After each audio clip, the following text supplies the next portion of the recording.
Israel has used the worst kind of abuse, ethnic cleansing, and imposing a regime of apartheid. Israel continues to exercise apartheid in Palestine, which constitutes a crime against humanity, violence and terrorism that are being exercised against the Palestinian people. These violations include the building of apartheid walls to legitimize the theft of land and to Judaize Jerusalem.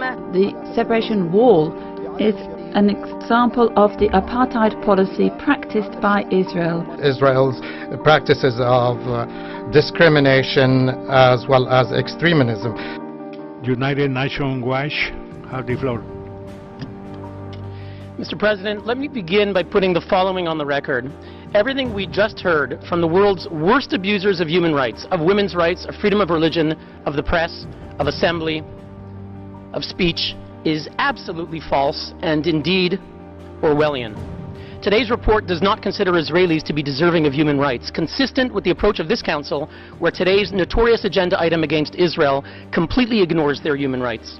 Now, over the weekend, President Abbas announced he was giving his highest medal to Rima Khalaf, who resigned from the Economic Commission of Western Asia, a Beirut-based UN agency of 18 Arab states, after Secretary General Guterres rightly instructed her to remove an absurd report which accused Israel of, quote, apartheid. Mr. President, why is Mr. Abbas celebrating a report written by the notorious Richard Falk after his own Palestinian mission here tried in 2010 to remove Mr. Falk on the basis that he was, quote, a partisan of Hamas, as we know from WikiLeaks? The accusation against Israel is absurd. Israel's 1.5 million Arabs... The delegation of Palestine has the floor. More than one statement goes beyond the mandate of this sitting, using unacceptable terms about Ms. Rima Khalaf, and so we would like this to be stopped. We have noted some terms which are humiliating vis-à-vis the Council, and we call for the respect of our traditions within the Human Rights Council. Thank you. We would support the viewpoints that have already been expressed by the State of Palestine as well as Egypt. Now the previous speaker can continue. Thank you, Mr. President. Israel's 1.5 million Arabs, whatever challenges they face, enjoy full rights to vote and to be elected in the Knesset. They work as doctors and lawyers. They serve on the Supreme Court.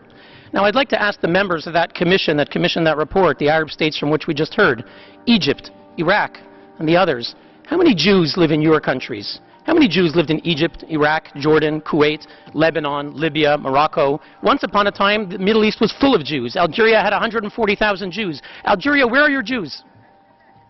Egypt used to have 75,000 Jews. Where are your Jews?